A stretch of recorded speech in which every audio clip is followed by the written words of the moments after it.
guys? Welcome back to season 2 of Treadmill Talks. Man, it's been a minute. It's been a minute, man. But we're back. I've been making a lot of excuses about not posting or making episodes and recording them. And a lot of my friends have been asking me, like every time they see me, like, "Yo, where Treadmill Talks go? What happened? What happened?" And my boy Ian here is the reason. What's up? It's the reason we're back. So. Yes, He had to. I had to get back in it. So I could only do it right by bringing my boy Ian Roullie for the first episode. So my boy, I appreciate you. I said it right? Bro. Yes, sir. Yeah, let's go. So yeah, I appreciate you, man, for pushing me, because sometimes I just need that little push. Always, bro. I fall off and I own up to it. I know there were excuses. There's like, if you want to do something, you'll get it done. So, but yeah, Ian, introduce yourself. Tell us a little bit about yourself. All right, what's up, everybody? My name is Ian. As he said, Ian Roullie. I'm from West Palm Beach, Florida. I live in Gainesville now because of I go to the University of Florida. And sadly, in about a month, I do graduate, so I will be moving back down to South Florida again. But yeah, it's a little bit about me, and excited to be on Treadmill Talks. Yes, sir. You ready? You ready for graduation, bro? Oh, dude, yeah, man. Like it's been too long since I've been waiting for it, man. Like, since a freshman, like, you're like, oh, it's still so far, but then now that it's about to happen, it's really shocking, like, how time flies, truly. But no, I'm 100% ready for what life has in store for me. Obviously, it's something new and like, nerve-wracking, but I'm excited for it mostly, you know? Dude, yeah, no, I was saying, like, so it's my junior year, it's your senior year, but it's like, I remember moving into my freshman dorm like it was yesterday, dude. Yeah, like, dude. Time does fly. Yeah, I remember moving in. I lived in Gainesville Place apartments. Okay. I never moved into a dorm because of COVID. Yeah. COVID didn't allow it. But when I moved in, I just remember just like being so happy and so excited. And now I'm literally 22 years old, and that was when I was 18. I was just like, what? Yeah, no, it's crazy, bro. So flew with fives. No, what are you studying? I'm sorry? What are you studying? Sports management. I was on a pre-law track. Well, when I say when, I mean I'm currently on a pre-law track. I'm about to take a gap year, just really realize if I really want to go to law school and stuff like that. But yeah, so sports management was what I studied. I started off on APK, which is applied physiology and kinesiology. But 2 years in, I was failing some classes, and I realized that I needed to boost my GPA in order to keep the scholarship that I had. So, and I already knew I kind of wanted to go to the pre-law track. I didn't really want to go into medicine and stuff like that. So I decided to drop that major, switch to sports management in order to help my my GPA. Okay. I mean, why pre-law? Or why law, I guess? To be honest, it's not an answer that I can give you, like, because I'm passionate about it. It's just that my best friend, Alex, he's currently in the University of Miami School of Law. And when he was going through the whole application, and that's when I was going through the whole process of changing my major, we really sat down together and we spoke about what I could really do with my career, because I knew I didn't want to go into medicine. I didn't know what I wanted to do at all. So he was the guy that really, motivated me and pushed me go into pre-law and actually pursue it. And so, started studying for the LSAT. Didn't do too good on my first one, but there's always room for improvement to bounce back. Yeah. So if you ask me why law, I wouldn't be able to give you an exact reason, but I feel like it's the type of field that I could see my lifestyle in. Yeah. You know what I'm saying? It's not like I'm passionate about being a lawyer, and I know they always say, like, do what you love, but I feel like as you start learning and doing things, you learn to love it. Right. You know what I'm saying? So I kind of jumped into it like a leap of faith. And to be honest, I've been liking it so far, but I really want to take that gap year to really decide if that's what I want to do. Right. I'm going to be studying for it, obviously. I'm going to be studying for my LSAT and applying to law school. But this year is truly going to define if I want to go to law school or not. And I mean, I feel like you should, because it's pretty big decision with a hefty cost. Yeah. And so I feel like you should definitely think about it and address it well. Yeah, 100%. And law school is expensive, bro. Oh, yeah. Yeah, the loans they get to get out is ridiculous. And I mean, I also agree with the fact that it's like sometimes you don't really know if you love something or not until you try it. Exactly. So just the fact that you're even going for it is definitely something you should be after. That's how working out is, bro. When you start working out, you obviously jump into it and You realize you're not as strong as other people. You realize you're not capable of lifting a certain amount of weight, you know. But then you learn to love it. You learn to love the grind. You learn to love, you know, fall in love with how you're improving yourself as a person. So I feel like that goes the same way with school, bro. You know, you really try to find what you truly like. Yeah. You're not going to jump in. Some people are made to be a doctor. Some people are made to be an engineer, you know. But it's totally fine, you know, if you don't know what to do. You know, it's totally fine because that's what college is for. You know, you explore. And yeah, so that's what I did. I feel like that's like a big pressure in today's society. Yeah. Where it's like, you need to get into college knowing exactly what you're going to do for the next 30, 40 years of your life. Yeah, bro. And it's like, that's not really how it works, man. It's just, like, yeah, like you said, some people are just blessed to be, like, to know exactly what's going to happen. Gifted, But honestly, dude, some people know what they're going to do or what they want to do. They get into college. And like you said, you just, like, everything just flips. That's how I was. Since I was in 7th grade, bro, I wanted to study medicine. I was like, I'm going to be a doctor. I'm going to be the doctor of my family, you know? And then I jumped into college and I was like, oh, no, I'm good.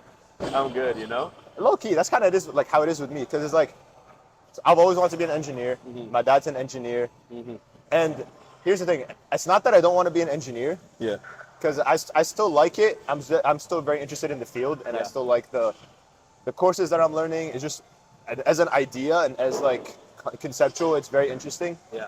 The only issue that I have isn't really with engineering. It's more of the whole 9 to 5. Yeah. We've talked about this like off camera, but it's like I want to bring it up on camera. Yeah. And I remember you telling me something about how you wanted to like start up your own business back home. Yeah.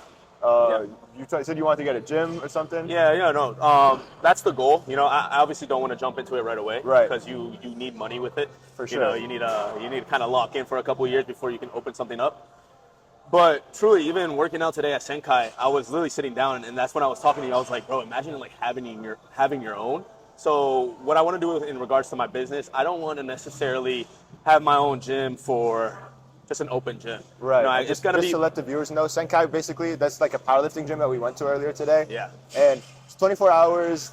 We knew the owner because he used to work out here. Yeah. Super chill gym, Super and it's fun. like, if any of you have been to a powerlifting gym, you know the exact vibes that are very different than a commercial gym. Music is popping, you know. You get to control aux, and it's just like a whole other vibe than like a commercial gym. You want to lift. Like, Yeah. You want to go and get a PR every single time.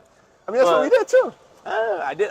No, I didn't get the You almost did. You almost did, but like you had the energy. But yeah, exactly. I tried it twice, and then I failed it both times. But it's all good. You got it. I'm going to get it next week, though. Yeah. Next week. So, back to what I was saying. I kind of want to have a private gym in regards to athletic training. I don't want to really focus on bodybuilding or weights. Obviously, there's going to be weights and for people to work out, but I kind of want to focus more on athletic training in regards to soccer, football, basketball, more of an athletic gym. Right. And another reason I want to do that, because obviously, you know, my brother passed away, and my brother was a bodybuilder, and his dream was to open up his own gym. So I kind of want to do that in regards, in honor of him, but also on my own terms and, you know, wherever life takes me.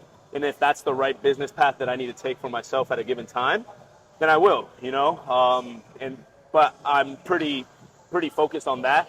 I hope to do it by the time I'm 30. I'm 22 now. So I feel like those 8 years and a decade could be really good for me in regards to getting my money up, focusing, you know, trying to get a family and stuff like that. So definitely when I'm 30. But yeah, that's what the kind of business I want to open up. Yeah.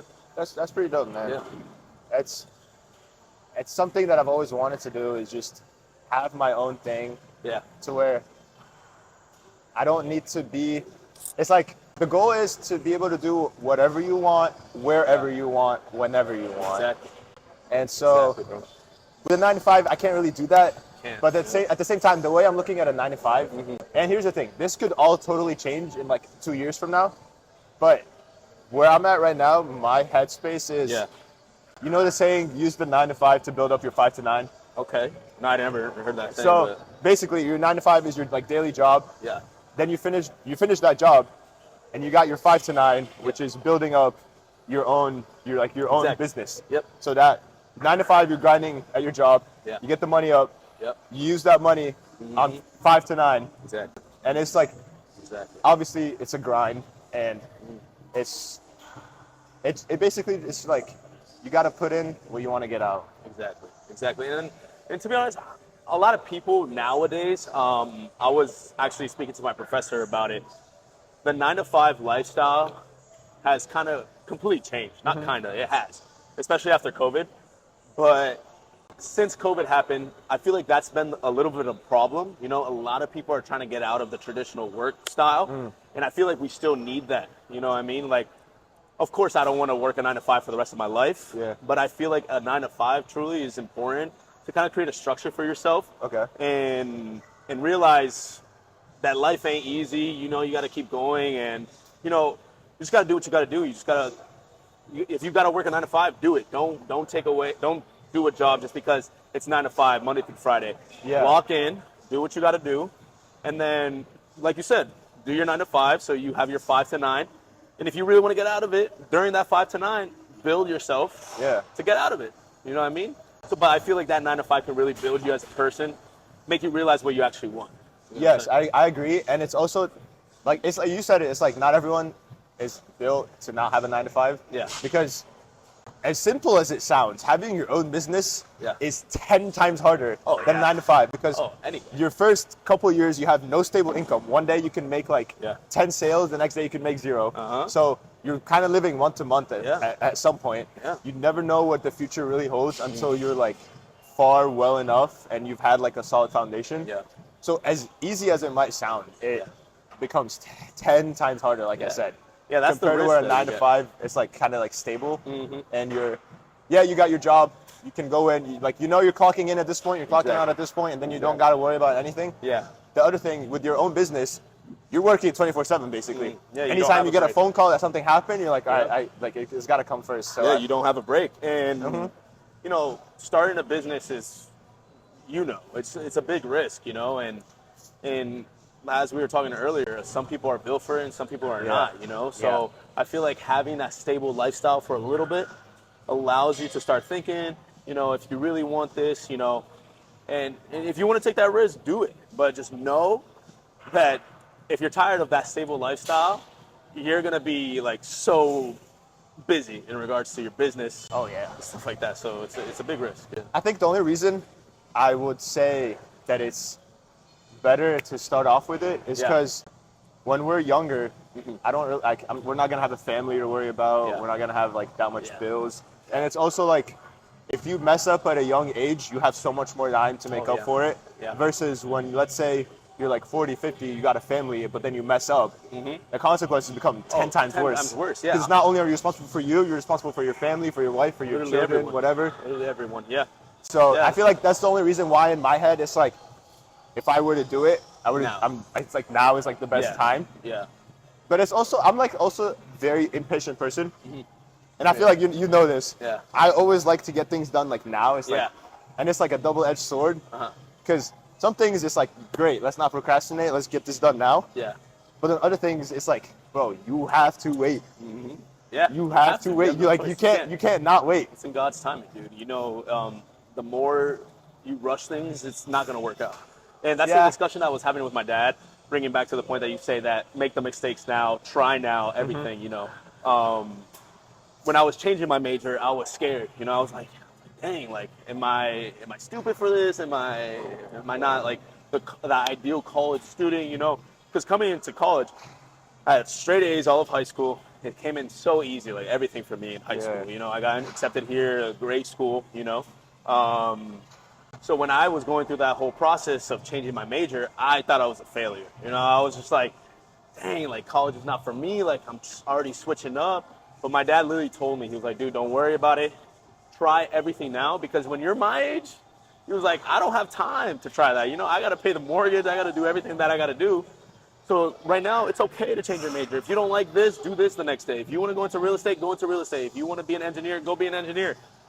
Just do everything now so that when you are your parents' age, everything's already in place for you. Right. You know what I mean? Because you don't want to lock in on something now and then you realize 20 years later and be like, dang, I really don't like this. You get what I'm saying? And then you have to change it. And at the end of the day, a lot of people who start something and stick with it throughout their whole life, they get to an age where they don't like it and they can't get out of it. And then that's where you start hating your life. You generally start hating your life. That is like one of my like worst fears. Yeah, I know. I feel It's you, just bro. I feel you. being I don't even know if it's being complacent. It's just I think it's being afraid of change. Yeah. But then it's like I kind of said this before, and I want to see your point on this. Yeah. If you start out, let's say you got a stable job, and you may not like it, but because it's stable, and because you're not like in like a ditch almost where you're like you need to get out. Yeah. You're like, all right, I don't like it, but it's like my bills are being paid, and so like why get I'm out of it? chilling. Yeah. So like yeah, I want to get out, but I don't need to get out. Yeah. Whereas if it's like, let's say you don't have a stable job, let's say like you quit your job. Yeah. And you got so much money, like only so much left in your bank account. You're like, okay, I need this business to work out. Yeah. The drive level is so much different. So much higher. So much different. Yeah. And like that's where the difference comes, where it's like you needing something to work out versus you wanting something to work out becomes different because the person that needs it, 9 out of 10 times, they're going to win. Yeah. Yeah. It's true. And I was talking to my professor about it. This was a couple months ago, but she was talking to the whole class about it. She was like, what are your career goals? What do you want to do with your life? And a lot of people stated that 9 to 5. You know what I mean? And as I stated before, it's important to have that 9 to 5 because I feel like it creates that schedule for you. But then when it was my turn to talk about it, I told her straight up, like, I don't want to go into my job knowing what I'm gonna make. You feel me? Like, that's why, for example, after after college, I'm trying to get a job in sales. Yeah. Is because I like knowing the fact that if this month I can make $5,000 and then the next month I can make 7, I feel like that's that drive that you're talking about. And that's why I told her, I straight up, I was like, knowing that I can make more money and keep going and keep going and keep going. Now, who cares about the money though? Because the more money that's coming in, the more you're progressing as a person. So that's what I told her that I like about it. Obviously the money is an enjoyment. Like the more money you have, the more stable you could possibly be, especially in today's economy. But I feel like knowing there's no comfortability in knowing what you're gonna make, that's what even pushes you more and to succeed in your job. Yeah. Because you have to get it. You Right. have to, Exactly. because then you can't live. You can't live. I completely agree, and that's why like you always hear people be like, get a sales job, even if you suck. Yeah. Because the skills you learn, like, screw the money. Like the money's amazing, but other than the money, the amount of benefits you get from a sales job is you have to get rejected. Like you're gonna get rejected no matter what. But then it builds you as a person too. Yeah, exactly. It builds your self-confidence.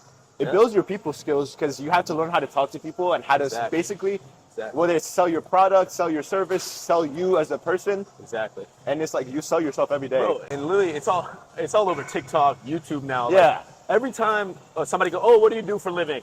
And like, oh, what's a piece of advice that you give to the younger generation?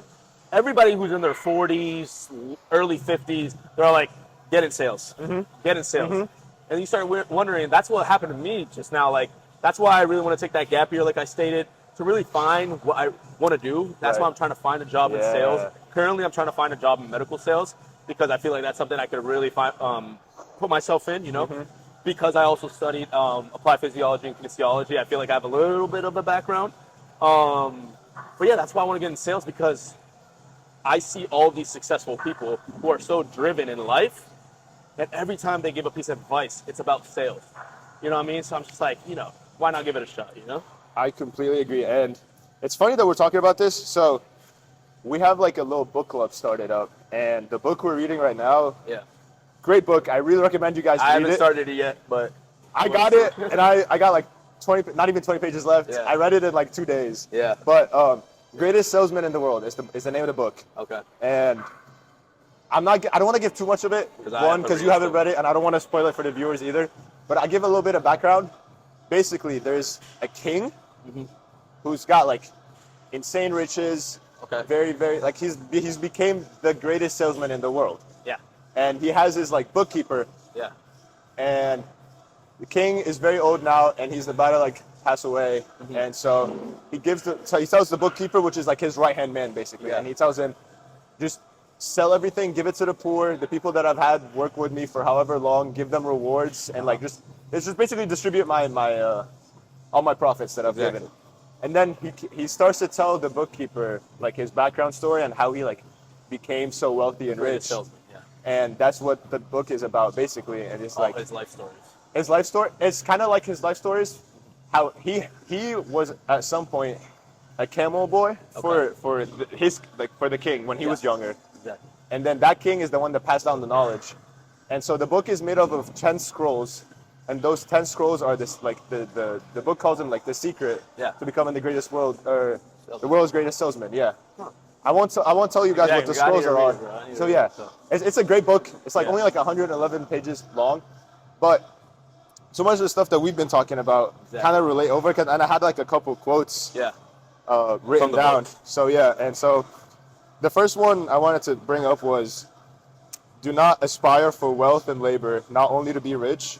Strive instead for happiness, to be loved and to love, and most important, to acquire peace of mind and security." So this kind of brings up the point, or the question was, earlier you said like money will give you like more stable and keep you more stable in your life. Yeah. But do you think money buys happiness? Yeah. That's like the big question everyone asks. Yeah, of course. And to be completely honest, I think it does that to an extent. You know what I mean? Money definitely doesn't buy happiness, but I think it has a relationship with happiness. You know, obviously it's not everything, but the more money you have, obviously can make people more sick or even people better than what they were, you know? Mm-hmm. But when people say money buys happiness, I think money buys like stress away.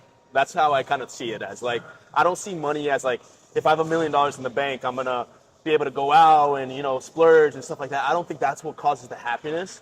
But knowing you don't have to stress in regards to, okay, this I have to be, I have to pay.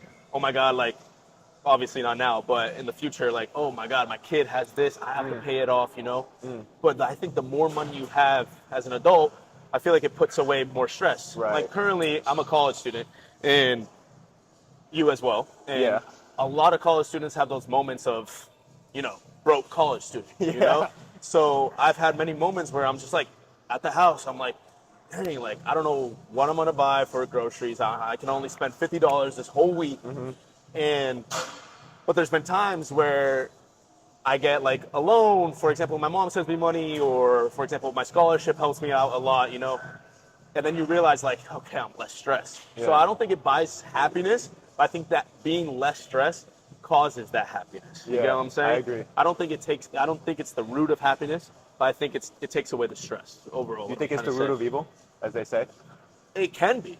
It can be. I think it can be the root of amazing, like being amazing, and I feel like it can be the root of evil. You know, a lot of people who grow success overnight, you know, are extremely rich, obviously do the dirtiest things sometimes. But then you see a lot of people who have money who do great things. Yeah. So it's a double-sided thing, you know, like I don't think that's a question that can never be truly answered, you know? It's something that it's all different perspectives, and that's the point of the world, you know, your perspective of the world. If you want to see money as the root of evil, believe that, you know? But if you see the money like the root of happiness, then believe that as well.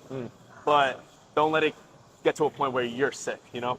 Make sure it's making you happy at the end of the day. What do you mean by making you sick? Sick because a lot of people, the more money you have, the more like, how do I explain this? Like, sick in the sense of you want more, you want more, you want more, and it becomes like an addiction. Oh, okay, you know what I'm saying? I feel like money is like a drug, man. People want more of it, and it can get you sick.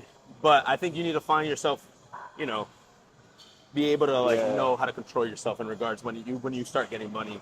Yeah, I get what you're saying, and I think that's kind of like what the quote was saying. Because the quote is to give, I guess, background of the quote. It was the king talking to the younger, like, so I can't remember the names. So we're gonna call King A is the one that's saying, like, narrating the book. Okay. King B was the one that was his king, the one that he was working for when he was younger. Okay.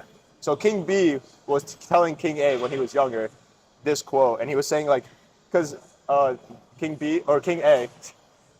Dude, I'm throwing everyone off. Yeah, those are bad names. We should do Robert and Julian. All right. All right. Robert's King A. All right. Robert is the guy that's telling the book, narrating the book. And then Julian, King Julian. King Julian is the OG king. Right, He was the older one. Perfect. All right, so Julian's telling Robert Okay. to basically not chase after the money, just for the money. Okay. And King Julian told him, oh, I want the money because there's this girl that I like, and I want to have enough money to marry her because she's like a princess. Like her dad's like a king of another land. Yeah. So he was basically telling him like, look, don't chase the money for the money, chase the money for the happiness. And it was like kind of, you're saying, it's like, don't get obsessed with money as itself. Yeah. Just think of money just as a way to satisfy your needs in life, because when that's satisfied, then you become happy. Yeah, exactly. But the more money you have, that's not necessarily going to make you happy if you're just after money, after money, after money. And I wanted to bring up this point. I think when I have a certain amount of money, I think the moment money will make me happy is when, for example, growing up, my parents were the hardest working parents ever. You know what I mean? But there has been moments like, for example, I was on a soccer team. This kid would have like the best cleats, you know, and I would be like, oh, like I want those, you know? Yeah. And there's been times where my dad or mom couldn't get them for me. But it got to a point where, you know, I worked so hard for them, you know, good grades, I was showing out, playing soccer. So I was gifted that the fact that my mom and dad were able to provide that for me, but there has been moments where they weren't able to. But what I'm trying to say is with this is that I think the moment money makes me happy is that if my kid comes up to me and says, Dad, I really want this, I can just do it. You get what I'm saying? Yeah. Obviously, if it comes with, okay, but did you work hard enough? Did you do this? Obviously, I'm not going to be like, spoil the kid. I'm going to be like, you know, if he deserves it, I'm going to get it. But I just want to know I have it just so that I can do it. I feel like that is how money will make me happy. Just knowing that I can do something specifically without having to worry or tell my kid, next time, buddy, next time, you know what I mean? But yeah, that's what I feel like. What no, money I get will that. make me I get happy. that. Yep. And I feel like, like as like a future dad, I feel like my goal at that point would just to be able to provide whatever my family requires. Yeah.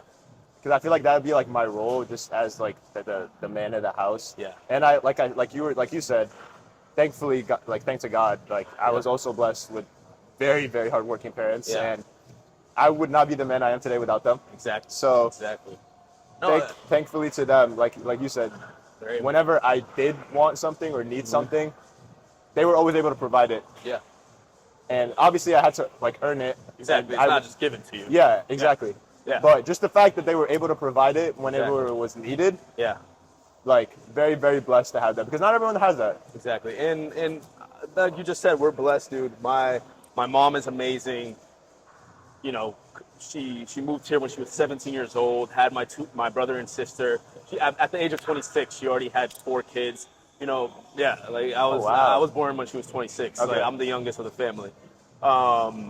On my mom's side, my parents got divorced when I was at a young age. But I was blessed with an amazing mom who worked so hard coming from Brazil. I was blessed with an amazing dad coming from Argentina when he was my age, our age basically. He was 21 or 22. Yeah. You know, my dad was literally studying medicine when he was living in Argentina. And he came in here and he had to give it all up. You know, I'm just like, you know, it hurts me, you know, not like knowing that my dad had a passion and then he had to give that away because he came to the United States. But obviously, he did it for the right reasons. You know, he wanted to start a family here. And then also, I was blessed with more family members. For example, my stepmom, also amazing person, amazing. Like, you know, she's truly a guide in my life that I'm blessed to even call my second mom, you know. A lot of people don't have good relationships with step-parents for obvious reasons. You know, sometimes there's a mean stepmom, mean stepdad. Right. But my stepmom, literally, I literally look at her and I see like my big sister. You know, I look up to her and she's truly a blessing, and we're blessed, bro. We're blessed with the family that we have, and obviously it hurts me that a lot of people don't have that. That's why I feel like it's important for us, people like us, who are blessed with these family members, are able to give the love to the people that don't. You know what I'm saying? And try to help them if it's ever needed. Obviously. Yeah. No, I completely agree, and again, like you said, I feel like I'm just bouncing off of his ideas and like saying the same thing, but I swear I relate to all of this. Yeah. My family, so we moved here when I was 10 years old. Yeah. and we came like we were very, very well off in Egypt, Yeah. and like financially wise. The only main reasons that my parents came here was because for me and my sister, because I was telling you this earlier, like we moved when there was a revolution happening in Egypt. Yeah. So just as like a country and like safety wise, it wasn't the best. Yeah, exactly. Also, school wasn't really the best over there, like the education system compared to this here. Of course, yeah. So they came here mainly just for us. So the fact that they came here and left they everything that sacrificed they everything. have is like very, very thankful and very blessed to have them. Yeah, 100%. And like you said, again, to just show the love that we received to others who don't receive it. Exactly. And that kind of like shifts into the next topic I want to talk about. Of course. Last season, I didn't really bring up faith and religion that much. Okay. But honestly, recently, I've always been brought up as a Christian. Yeah. I'm Orthodox. Yeah. Coptic Orthodox to be exact. If you guys don't know what Coptic Orthodox is basically a different branch of Orthodoxy. So just like there's Russian Orthodox and Greek Orthodox, there's Coptic Orthodox, which is what the Egyptian Orthodoxy you can say is. Yeah. But I was very blessed to be brought up in church. Yeah. But I feel like you were brought up too, right? Yeah, I was brought up being Christian, non-denominational. You know, Yeah. I'm not Orthodox or Baptist, nothing specific. Right. But yeah, I grew up Christian my whole life. I was brought into a church I could remember when I was 7 years Yeah. old. You know what I mean? The earliest I can remember. So obvious, you know, to follow God, follow Jesus, and that's how I grew up. Yeah. Yeah, but then I was also gonna say, it's very different to where when you go to church just because you were brought up to it or into it, Yeah. versus Yeah. you go to church because you want to and you understand why and everything. So different. So I want, like this season, I wanted to be more open about my faith and about God. That's important, man. And That's important. I agree. And so recently I've been getting very, very closer to him. Yeah. A bunch of stuff happened, and like the Bible says, it's like you may like I am not sorry for the pain that you're going through because it has brought you closer to me. Oh yeah. I'm not sure where it says it in the Bible exactly, but like this is just Yeah. me rephrasing it. Yeah. And it's like very true because True, man. the tribulations that we go through in the world, Yeah. yes, they suck, but they all have a purpose, and that's like the season that I'm in right now is Yeah. just to trust Exactly. in God and in His plan Exactly. instead of just trying to control everything on my own. Exactly. And that goes back to me saying I'm very impatient, and it's like I want things now. I Yeah, need but you- things to work out now. Well, I feel like your religion helps you realize like it's not on your time. Yeah, You know? So that is the exact statement that I am like trying to accept Exactly. in this season. Exactly. Where it's like I have when you like no when I tell you like there's some things that I've like tried everything, Uh-huh. and God's still just looking at me and He's like, no. No, not yet. No, brother. not yet. Sorry, He's just brother. like, yeah, sorry. Sorry, brother. Yeah, and he's like, no, not yet. Exactly, dude. No, I feel that, and on a whole different level, you know, just like that's what I'm going through right now. You know, Yeah. I'm about to take a gap year. Yeah. And like I was saying earlier, when I was changing my major, I felt like a failure. But as I got deeper into my faith, deeper into being a Christian, I started realizing that like it's okay to go through like certain times slower than usual. You know what I mean? Being impatient can truly mess up what God has planned for you, you know? Like I forgot this, it was in a pastor, it was this motivational speaker that I listened to. I forgot his name. I will send you the video one day. Okay. He was like, a lot of people are not willing to accept the path to their success because if God showed them their success without the path, with the path, they wouldn't want to do it. They wouldn't do it. I know saw what I'm this. I talking know about, exactly right? who you're talking about. But if I know they- exactly who you're talking about. But God still shows them, you know? God still shows what you're going to do in your life, you know? For example, I know that I'm going to be a hardworking man. I know that I'm going to have the kids that I want, you know? I know I'm going to have a beautiful wife, you know, and I know the vision. But if God showed me what I have to do to go through it, I'd be like, hell no, you know? Yeah. But the fact that I already know it and He didn't tell me the vision, and it's on His time, it even drives you even to go even further and Right. to, you know, chase it even quicker. You know what I mean? So that's what God's timing is all about. I forgot this. I'm not really great on names. But there's I'm this not other- either, so it's okay. There's this other pastor in Miami. he stated that God is on Miami time. You know, you will What's get Miami there. time? Miami time is you're always late. Oh, okay. You're always late, but you will get there. Egyptian timing, same thing. Exactly. You will get there though. Like God's gonna give you what you want. You will get there, but maybe a little later than what you expect. You know, that's what people have to accept. You know. Yeah. There's a pastor that I've been listening to, or actually, so little sidetrack. My entire For You page right now has just been Christian TikTok. Yeah. I don't know how Mine's or Christian what. and sketch. A few gym videos here and there, but it's literally just Christian TikTok, and I love it because it's like I open it and it's just like very like motivational and powerful. It's not. Anyways, It's not negative stuff. You know? yeah, which is something like very blessing to have. Yeah. Anyways, there's a pastor named Mike Todd, and I know Mike Todd. Yeah. Yeah. And so he popped up on my For You page one time, and he was talking about one of his sermons was God has to change the vessel before he blesses it because you can't put new wine in an old vessel. It breaks it. So I am an old vessel, and God needs to change me before he puts the new wine, which is the new blessing, the new open door that he has for me. He has to change me into a new vessel before he opens that door and puts in that new wine. Yeah. Because if he were to open that door right now with an old vessel, I would ruin it. I would break. Let's say like this, like if I blow up right now, and if God sees it, then it will happen. But let's say God's not ready for me to blow up on social media. Exactly. Because I might get like egotistical and prideful and distracted. School. That You know what I'm saying? maybe God wants me to actually be an engineer or whatever. Exactly. So if God were to do that right now, yeah. I'm not ready for it. So if he were to do it, then I would ruin it Yeah. and just lose track. exactly I could what lose you track of him, Yeah. which is the last thing he wants to do. Yeah. And then another thing that I heard, George Jenko. Of course. Yeah. Yeah. So that's the boy. I've been, Yeah, we gotta. I meet him love one his day. podcast. We gotta meet him one I've day. been posting it Yeah. all over my For You page, and Yeah. whenever he posts a new episode, just Shout 'cause- out Georgienko. Yeah, see shout out this. George Jenko for this, bro. This Yeah, is bro. like, Low-key. he's looking at inspiration for this. That's what I'm saying, bro. Like I was thinking about it today. Like before we came here, I was just like, this is giving me like Georgienko vibes. Like we're just like normal college kids, who do stupid stuff. We're not the smartest of people, but we still follow Jesus Christ. And I try. we try our best, obviously. Yeah. But I feel like us being a younger crowd, like Georgienko, I think I was talking to my buddy. Remember Tim that at Greenhouse that I brought you to Microchurch? Yes. So I there's this remember buddy of mine. His name is Tim.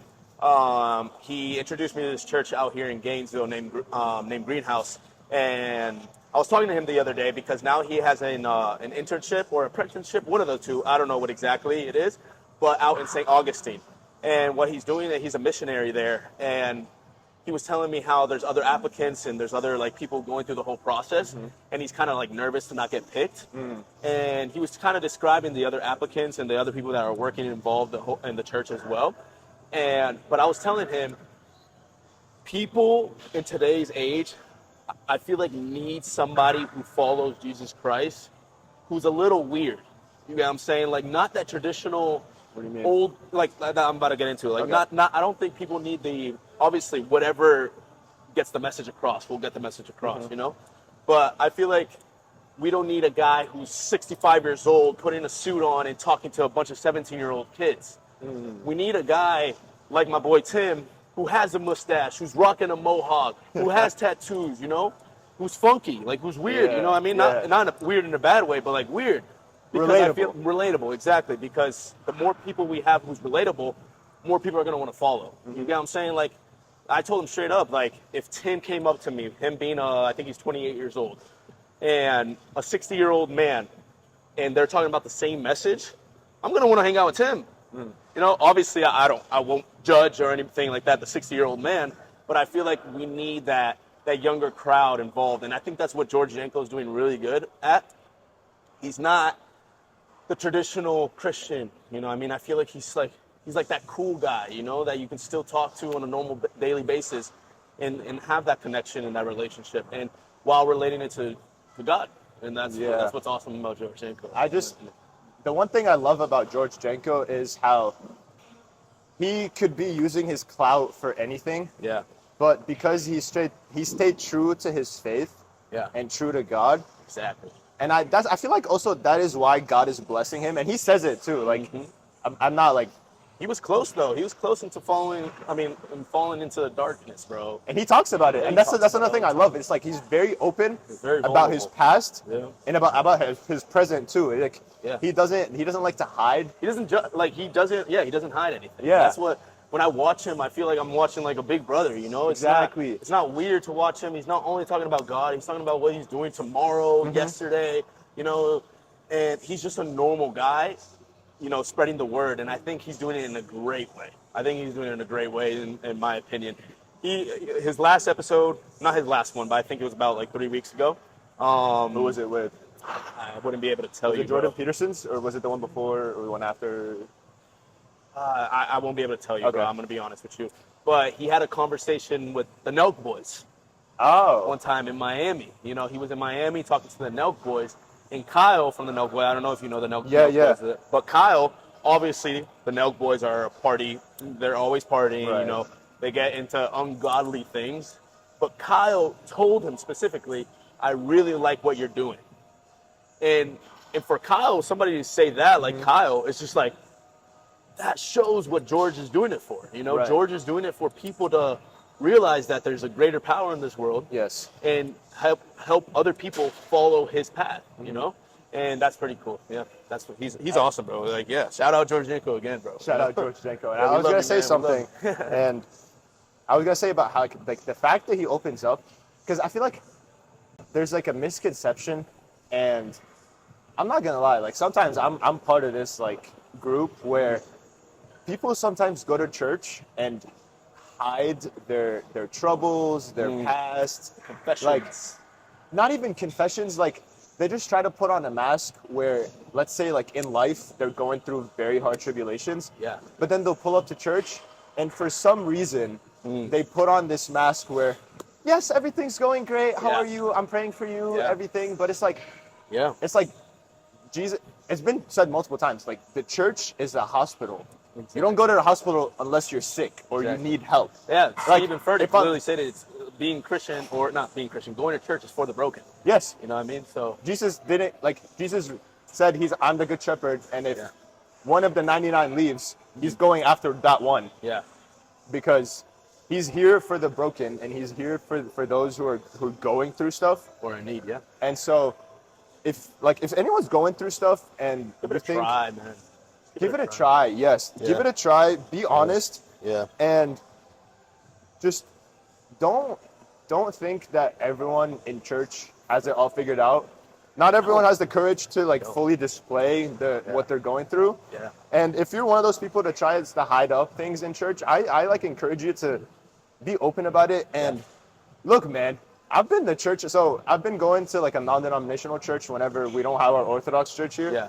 And on Thursday night, when we had like, there's called Salt Company. So if anyone's in Gainesville watching this, Yeah. Salt Company on Thursdays at 8.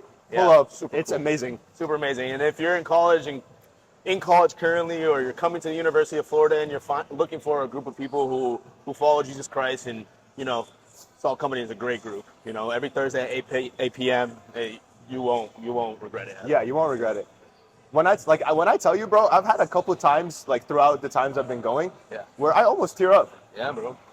Yeah, bro. And like a part of it is like what's been happening like in my life. A part of it is just how good of an environment it is, and just seeing every student in there worship God. Yeah. Like it is okay to show emotions, and like especially for my guys out there, bro. Like yeah, no, it's all good. it's like, look, man, I'm not telling you to like go cry every day, but like Yeah. just show a little bit of emotion, bro. It's okay. fine. Like trust me, it is beyond okay. Yeah, man. God is there for you. Yeah.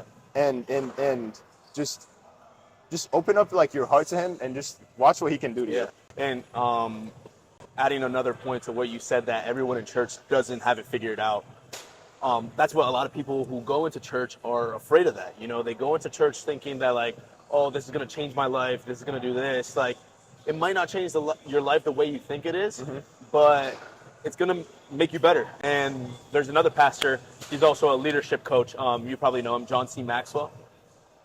You see, I suck with names too, Okay, so John C. Maxwell. if I see a face, maybe. You've probably seen his book. It's like, Okay. I forgot what it's called, like the 10 tips to leadership skills, whatever. Okay.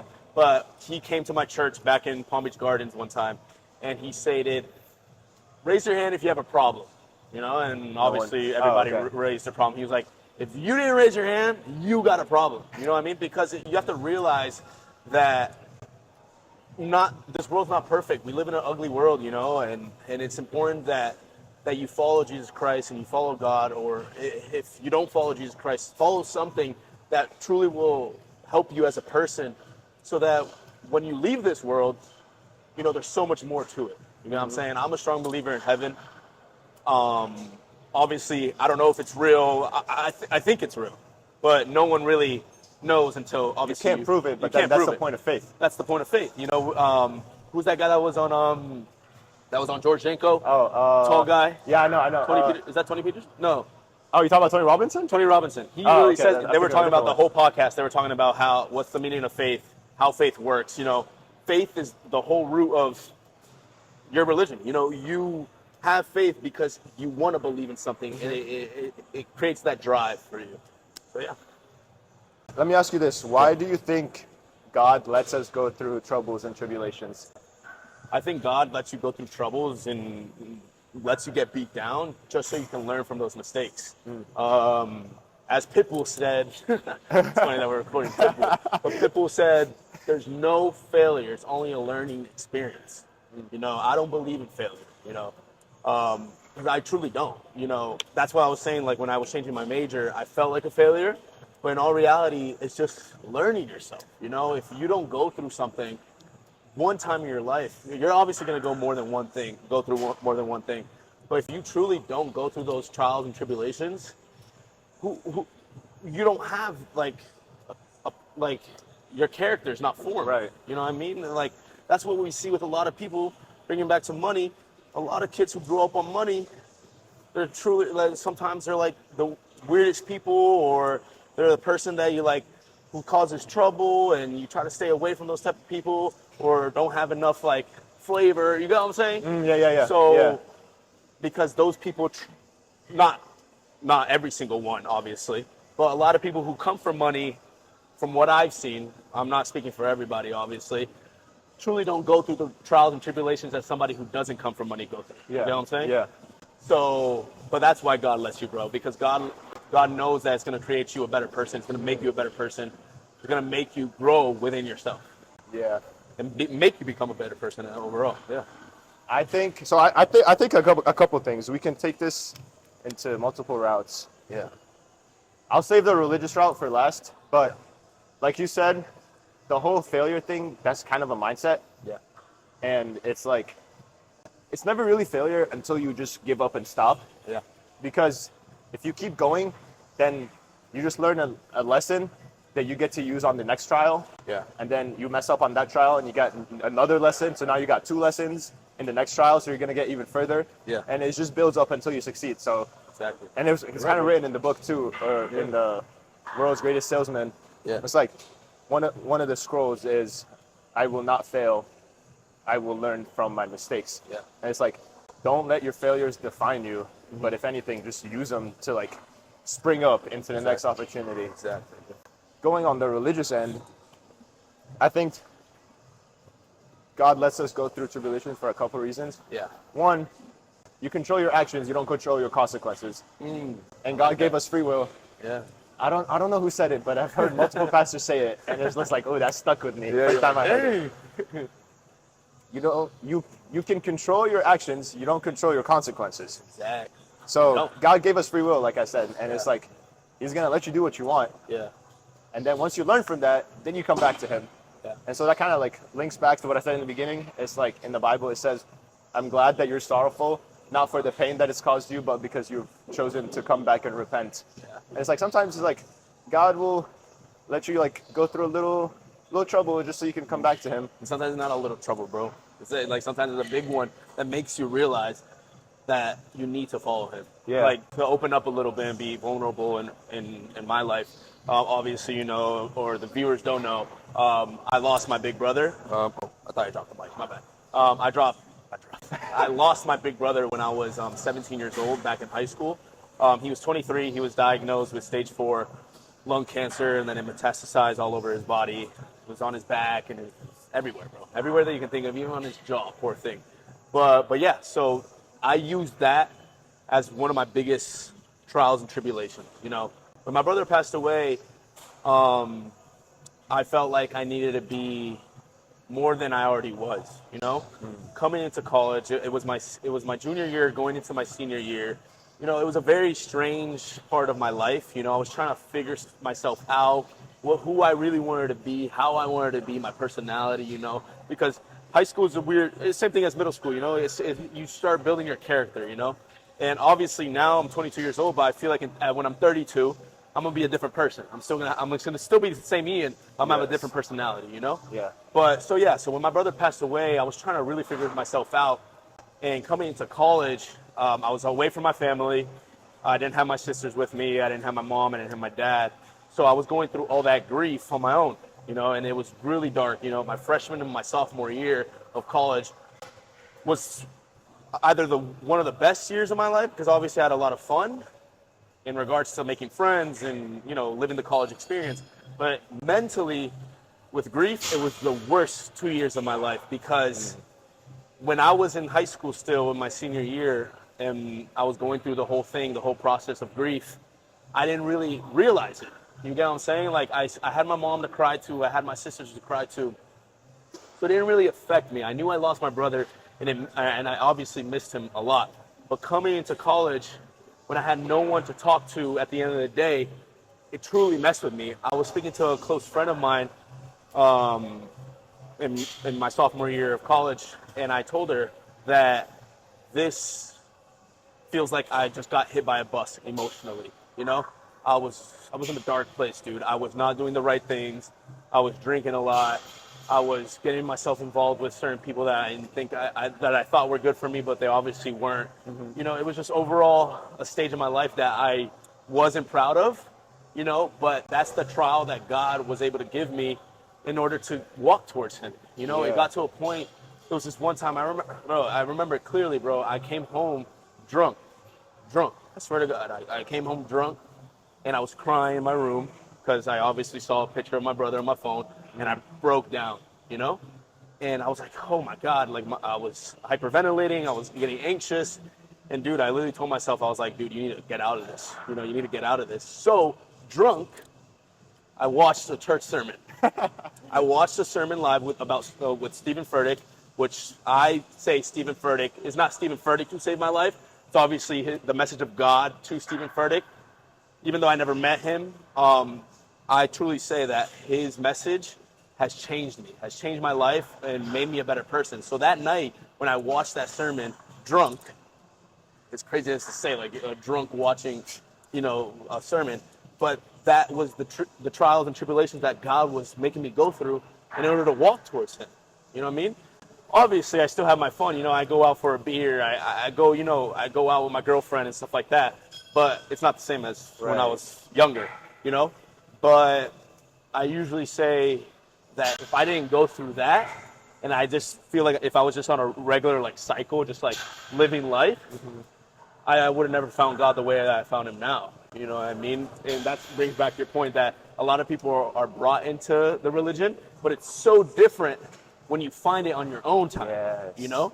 So when I found God and Jesus Christ, dude, I'm not saying that I'm the perfect guy. Like, you know, I'm not saying I'm a perfect person, but I know I'm so much better than I was, you know, and I love myself, bro. And I wake up every single day.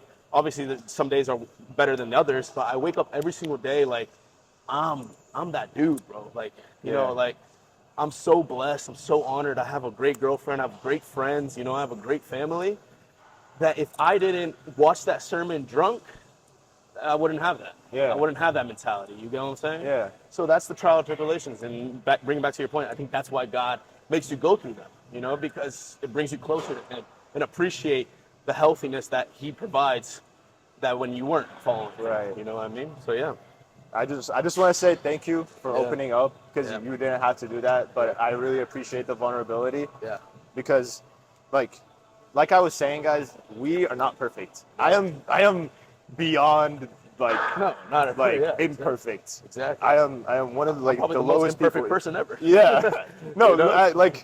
I am Yeah. not perfect whatsoever. So Yeah. I'm not holier than thou. Yeah. With me trying to say all of this, I am just trying to share what I believe in because I feel like it's it has helped me Yeah. throughout my life. Yeah. It's helped Ian throughout Yeah. his life. And It like I has. said, I appreciate you sharing that. Of course, yeah, for no real. problem, bro. And I just wanted to say something like, and it kind of sucks that now that I'm in my last year of college, I'm literally about to leave Gainesville in a month. You know, it kind of sucks that I found God. It doesn't suck, sorry. But so late into my college experience, because having that relationship with Jesus Christ has led me to better people in my life. You know, for example, like me and Chris have only been friends for not even a year, bro. We have been friends what? When did we meet? How did we meet? No, we did meet because you worked here. That's why. So Yeah. we both work at, well, not anymore. He doesn't work at I used to be a Crunch personal anymore. trainer, guys. Yeah, he used to be a personal trainer. I work here at Crunch currently still. But yeah, he was working as a personal trainer. He started, and then we obviously like would say what's up in the gym, but nothing too crazy, you know, just like have a good workout and stuff like that. But then obviously he became a personal trainer. We met and we became friends like that. But then as we realized that we both were Christian, I think one day, I remember I posted on Instagram and you liked it. You know, you just put a like. I was like, oh, okay. Like, and I saw that you posted a Bible verse. I was like, okay, he's Christian as well. So I remember literally we were in the locker room talking about God. We spent like 30 minutes in the locker room. Literally It was with me, the janitor. Yeah. With the Crunch janitor. We literally spent 30 minutes in the locker room talking about God. And I was like, this is beautiful. I need more of this. Mid-workout. So we were just like, and that's what I'm trying to say. Like, it kind of sucks that I found it so late, you know, because God has helped me find more people like you, Noah, Eric, you know, finding these people. And I wish I found you guys earlier, but I know me leaving in a month is not going to stop the friendship, obviously. No. You know, we still have that connection because I think even for yourself, I think I brought you even closer to God. And I feel like you brought me 10 times closer to God than I already was. Bro, 100%. Like when I tell you like this year has been the year where I don't think I've ever been as close to God as I am now. Yeah. And I've said this in our group chat before, but I was like, I am truly thankful for like you and Noah and Christian and Nate and and Eric and that entire like group. Yeah. Because God sent y'all like at the perfect timing. Yeah. And when my roommates aren't believers like that, so they like to go out and party, and Which is okay. Look, which is fine. Yeah, it's fine. You do what you want to do. Yeah, you know. But it's like now I have a group to where on Thursday night when they're going out, when it's all you can drink, we're going to church. You know what I mean? We're worshiping, and it's fun, dude. It's fun. I have a great time. You know, it builds me as a person. It builds me as like to be a better boyfriend to my girl. You know what I mean? Like before I found Jesus Christ, dude, I looked at girls like for fun. You know what I mean? It's just like, oh, this girl, you know. But now that I got a girl, like, and she's amazing, I know that since I'm following God and following, like, you know, the right path, I feel like it's allowing me to be a better boyfriend, bro. And that's so important, you know, because she's the person that I talk to. I talk to my girlfriend more than I talk to my mom. Yeah. You know what I mean? And so God in following Jesus Christ has truly led me to be a better person overall. It's like you're going to be a man of God for the woman of God. Exactly. That's literally how it's going to be. Exactly, dude. And so like I was saying, I'm just very thankful because now I've found more opportunities to get closer to God. I've found more people to bring me closer to God. Yeah. Instead of trying to do everything on my own. Yeah. And literally in the Bible, we had like a whole Bible study about this in my church where one of the key points was do not try to do everything on your own. Yes, like prioritize your alone time with God because it's a relationship between you and Him. So you got to spend time in the Word, read your Bible. You got to pray one-on-one. Like just go in your room, close the door and pray. Yeah. But at the same time, you got to surround yourself by like the group of people that will genuinely bring you closer to God. Yeah. You can come to them, talk to them about whatever it is that you want. All your struggles. And they'll give you good advice, good Christian advice. Yeah. And that's something that's like almost priceless because it's sometimes so hard to find in today's world. Yeah, bro, like godly advice, you know what I mean? And I'm blessed with my best friend Alex. We don't really speak too much about our religion and what we believe in, Well, we started a little bit, this past spring break. I literally asked him, I was like, Alex, bro, like, do you believe, like, are you a believer of Jesus Christ? Mm-hmm. Do you believe in God? And we never had this conversation. We've been friends since we were 16 years old. You know what I mean? Yeah. And he opened up to me about it, and he is. And it was like so awesome to hear that, because now that I know that he's always been my best friend that I can go to every time it's my brother's birthday, every time it's my brother's anniversary of his since he passed. When he was in Gainesville, now Alex lives in Miami. He would cook me dinner. You know what I mean? He would cook me dinner. Like, we'd make steaks on my brother's birthday. He would sing happy birthday to my brother. He would pray for me. But no matter what, he's always been my best friend in regards to that. But now that I have my best friend, knowing that he's supporting me and I know that he's a follower as well, I can talk to him about that. You know what I mean? If I'm having a trouble with my faith, if I'm having trouble following God or anything like that, I know but I'm saying, like, my best friend Alex, to talk to about it. And so it's important to find those people that you can talk to God about. You can talk about your faith and your religion, because all you want to do is just get closer to it. You don't want to be away from it at all. Yeah. I completely agree. And it's like another side point that I thought of when you were saying that you guys didn't know, or like you didn't know if he was a believer or not. Yeah. I saw this one post on a bunch of people's stories all at once, and I was like, I like it because it's very strong and it's very true.